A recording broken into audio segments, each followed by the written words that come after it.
Be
സങ്കീർത്തനങ്ങൾ 15 ഒന്നാമത്തെ വാക്യം. യഹോവേ, നിന്റെ കൂടാരത്തിൽ ആർ പാർക്കും? നിന്റെ വിശുദ്ധ പർവ്വതത്തിൽ ആർ വസിക്കും? ജീവവചനത്തിന്റെ പ്രഭാത ധ്യാന ചിന്തയിലേക്ക് എല്ലാ പ്രിയപ്പെട്ടവർക്കും സ്വാഗതം. അപേക്ഷിച്ചാൽ ലഭിക്കുന്ന അനുഗ്രഹങ്ങൾ എന്നൊരു വിഷയമാണ് നാം ചിന്തിക്കുന്നത്. കുടുംബികളെ, ദൈവത്തെ അന്വേഷിക്കുന്ന ഒരു തലമുറയെയാണ് എക്കാലഘട്ടത്തിലും ദൈവം അന്വേഷിച്ചു കൊണ്ടിരിക്കുന്നത്. ദൈവമുഖം അന്വേഷിക്കുന്നവർ ദൈവം മുൻപാകെ നിൽക്കുവാൻ യോഗ്യതയുള്ളവരാക്കപ്പെടും. ദൈവത്തിന്റെ കൂടാരത്തിൽ പാർക്കുവാൻ അവർ ശുദ്ധീകരിക്കപ്പെട്ടുകൊണ്ടിരിക്കുന്നവരാണ്. ദൈവത്തിന്റെ പർവ്വതമായ സിയോനിൽ വസിക്കുക എന്നത് ഒരു ദൈവഭക്തന്റെ ആഗ്രഹവും അവകാശവുമാണ്. സിയോനിൽ വസിക്കുന്നതിന് നിശ്ചയിക്കപ്പെട്ട യോഗ്യതകളുണ്ട്. ദാവീദ് എന്ന ദൈവഭക്തൻ ദൈവത്തോട് ചോദിക്കുന്ന ഒരു ചോദ്യമാണ്: യഹോവേ, നിന്റെ കൂടാരത്തിൽ ആർ പാർക്കും? നിന്റെ വിശുദ്ധ പർവ്വതത്തിൽ ആർ വസിക്കും? വിശുദ്ധ പർവ്വതമായ സിയോനിൽ വസിക്കുന്നതിനുള്ള യോഗ്യതകളുടെ ഒരു പട്ടിക സങ്കീർത്തനങ്ങളിൽ പരിശുദ്ധാത്മാവ് വെളിപ്പെടുത്തിയിരിക്കുന്നു. ആ യോഗ്യതകൾ ഓരോ ദൈവമക്കളും സ്വായത്തമാക്കി എടുക്കേണ്ടത് ആവശ്യമാണ്.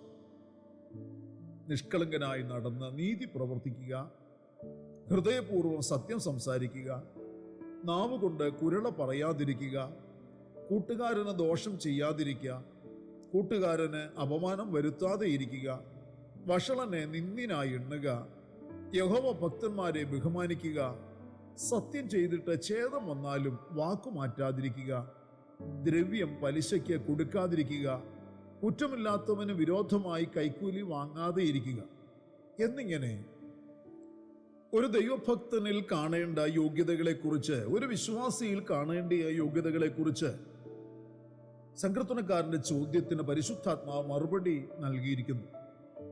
ഇപ്രകാരമുള്ള ജീവിതം നയിക്കുന്ന ഒരുവൻ ഒരു നാളും കുലുങ്ങിപ്പോകുവാൻ ഇടയാകിയില്ല. ഇതുകൂടാതെ 2 യോഗ്യതകളെക്കുറിച്ച് കൂടി 24 സങ്കീർത്തനത്തിലും വെളിപ്പെടുത്തിയിരിക്കുന്നു. വെടിപ്പുള്ള കൈയും നിർമ്മല ഹൃദയവും ഉള്ളവനായിരിക്കുകയും വ്യാജത്തിന് മനസ്സ് വയ്ക്കാതെയും കള്ളസത്യം ചെയ്യാതെയും ഇരിക്കുന്നവനുമായിരിക്കുവാൻ ഒരു ഭക്തന് കഴിയണം. ഇങ്ങനെയുള്ളവർക്ക് യഹോവയുടെ കൂടാരത്തിൽ പാർക്കുവാൻ, അവന്റെ വിശുദ്ധ പർവ്വതത്തിൽ വസിക്കുവാൻ, അവന്റെ വിശുദ്ധ സ്ഥലത്ത് നിൽക്കുവാൻ കഴിയുകയുള്ളൂ. ദാവീദ് രാജാവിന്റെ ഈ പ്രസക്തമായ ചോദ്യം തുടർന്നും പ്രവാചകന്മാരിലൂടെയും കേൾക്കാൻ കഴിയുന്നുണ്ട്. യെശയ്യാവിന്റെ പുസ്തകത്തിൽ വായിക്കുന്നു: സിയോനിലെ പാപികൾ പേടിക്കുന്നു, വഷളന്മാരായവർക്ക് നടുക്കം പിടിച്ചിരിക്കുന്നു.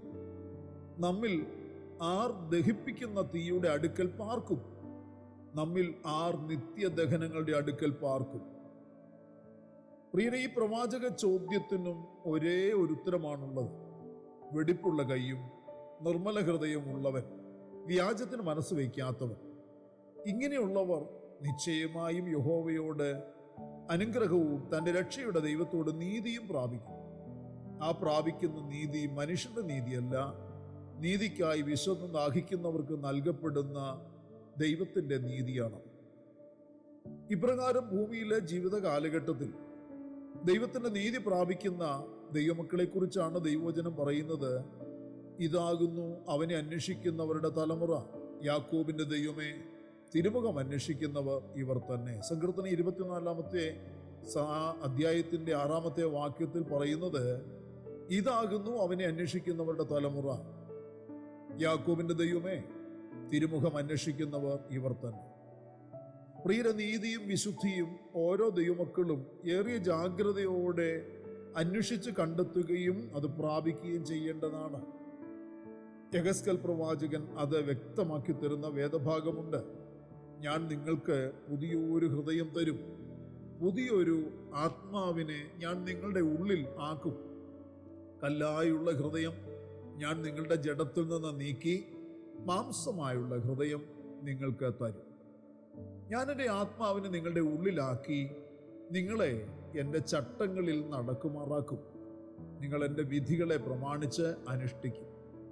യെഹെസ്കേൽ പ്രവാചകന്റെ പുസ്തകം 36 അധ്യായത്തിന്റെ 26 27 വാക്യങ്ങൾ ഇങ്ങനെ വ്യക്തമാക്കി തരുന്നു: വിശുദ്ധ പർവ്വതത്തിൽ വസിക്കുവാൻ വിളിക്കപ്പെട്ടിരിക്കുന്ന, ദൈവത്തിന്റെ കൂടാരത്തിൽ പാർക്കുവാനുള്ള വാഗ്ദത്തം ലഭ്യമായിരിക്കുന്ന ഏവർക്കും അതിനുള്ള യോഗ്യതകൾ നേടുവാൻ വേണ്ടി പരിശുദ്ധനായ ദൈവം ചെയ്യുന്ന സഹായങ്ങൾ, ക്രമീകരണങ്ങൾ പ്രിയരെ എത്രയോ എത്രയോ ശ്രേഷ്ഠകരവും മഹത്വകരവുമായതാണ്. പുതിയ ഹൃദയം, പുതിയ ആത്മാവ് നമുക്ക് വാഗ്ദത്തം ചെയ്യപ്പെട്ടിരിക്കുന്നു. കല്ലായുള്ള ഹൃദയത്തെ നീക്കി മാംസമായുള്ള ഹൃദയത്തെ നൽകുന്ന ദൈവം തൻ്റെ നീതി തൻ്റെ മുഖത്തെ അന്വേഷിക്കുന്നവരിൽ പകരുന്നവനാണ്. തന്നെയുമല്ല, തന്നോട് അപേക്ഷിക്കുന്നതിൻ പ്രകാരം തൻ്റെ ദയയും നീതിയും അവൻ വർഷിപ്പിക്കുകയും ചെയ്യുന്നു. എസെക്കിയേൽ പ്രവാചകൻ 36-ാമത്തെ അധ്യായത്തിൽ ഇങ്ങനെ വായിക്കുന്നു: ഇസ്രായേൽ ഗൃഹം എന്നോട് അപേക്ഷിച്ചിട്ട് ഞാൻ ഒന്നുകൂടെ ചെയ്യും, ഞാൻ അവർക്ക് ആളുകളെ ആട്ടിൻകൂട്ടത്തെ പോലെ വർദ്ധിപ്പിച്ചു കൊടുക്കും. ഒന്ന് ശ്രദ്ധിക്കൂ ദൈവമക്കളെ, ഇസ്രായേൽ ഗൃഹം എന്നോട് അപേക്ഷിച്ചിട്ട് ഞാൻ അവർക്ക് വേണ്ടി ഒന്നുകൂടെ ചെയ്യുമെന്ന് കർത്താവോട് പറയുകയാണ്. അതെന്താണ് കർത്താവ് ചെയ്യാൻ ആഗ്രഹിക്കുന്നത്? ഞാൻ അവർക്ക് ആളുകളെ ആട്ടിൻകൂട്ടത്തെ പോലെ വർദ്ധിപ്പിച്ചു കൊടുക്കും. ഇവയൊന്നും അവിചാരിതമായി നമ്മിൽ വന്നു ചേരുന്നതല്ല. നാം അവയെ ചോദിക്കണം, നാം തിരുമുഖം അന്വേഷിക്കണം, ദൈവത്തിന്റെ മഹത്വം നാം കാണണം. എന്നെ കാണിക്കണമേ എന്നപേക്ഷിക്കുന്നവർക്കാണ് ഈ വിധ അനുഗ്രഹങ്ങൾ ലഭിക്കുകയുള്ളൂ. ദൈവത്തെ അന്വേഷിക്കുന്ന തലമുറയ്ക്കാണ് പ്രിയർ ഈ അനുഗ്രഹങ്ങൾ ലഭ്യമാകുന്നത്. അവർക്ക് യഹോവയുടെ കൂടാരത്തിൽ പാർക്കുവാനും കഴിയുകയുള്ളൂ. കുടപ്രഭുകളെ, നാം എവിടെ പാർക്കുവാനുള്ളവരാണ്? നാം എവിടെയാണ് പാർക്കുവാനുള്ള യോഗ്യതകൾ പ്രാപിച്ചിരിക്കുന്നത്? നമ്മിൽ എന്ത് യോഗ്യതകൾ ഇപ്പോൾ ദൈവവചനാടിസ്ഥാനത്തിൽ ദൈവം പകർന്ന നീതിയാൽ ഉണ്ട് എന്ന് ചിന്തിച്ചു നോക്കിയിട്ടുണ്ടോ? നാം വിശുദ്ധ പർവ്വതത്തിൽ നിൽക്കേണ്ടവരാണ്. ദൈവത്തിന്റെ കൂടാരത്തിൽ പാർക്കേണ്ടവരാണ്.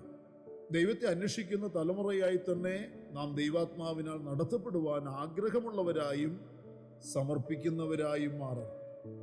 പ്രാർത്ഥനയ്ക്കായി നമ്മുടെ കണ്ണുകളെ അടയ്ക്കും.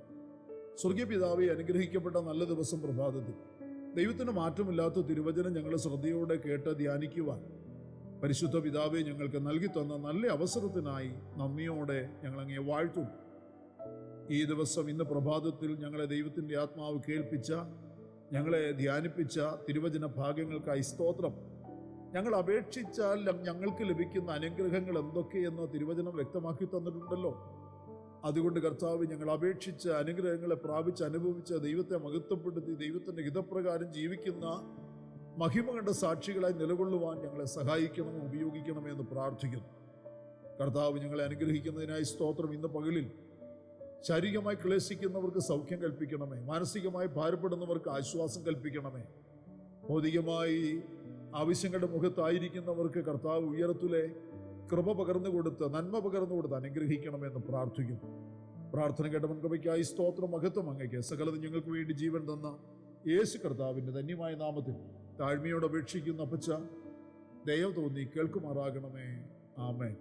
പ്രിയ വചനങ്ങളാൽ പരിശുദ്ധനായ കർത്താവ് എല്ലാവരെയും അനുഗ്രഹിക്കട്ടെ. നമ്മുടെ വാഴ്ചപ്പെട്ട കർത്താവിൻ്റെ വരവ് അടുത്തിരിക്കുന്നതിനാൽ അവൻ്റെ വരവിന് വേണ്ടി നമുക്ക് ഒരുങ്ങി കാത്തിരിക്കാം. മാറാനാഥ.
ഈ ദൈവം എന്റെ ദൈവം,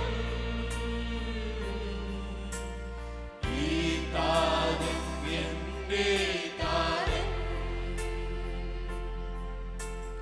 മാറില്ലവൻ മറക്കില്ലവൻ, മയങ്ങില്ലവൻ ഉറങ്ങില്ലവൻ, മാറില്ലവൻ മറക്കില്ലവൻ, മയങ്ങില്ലവൻ ഉറങ്ങില്ലവൻ, ഈ ദൈവം എന്റെ ദൈവം, ഈ താതൻ എന്റെ താതൻ, ഈ ദൈവം എന്റെ ദൈവം.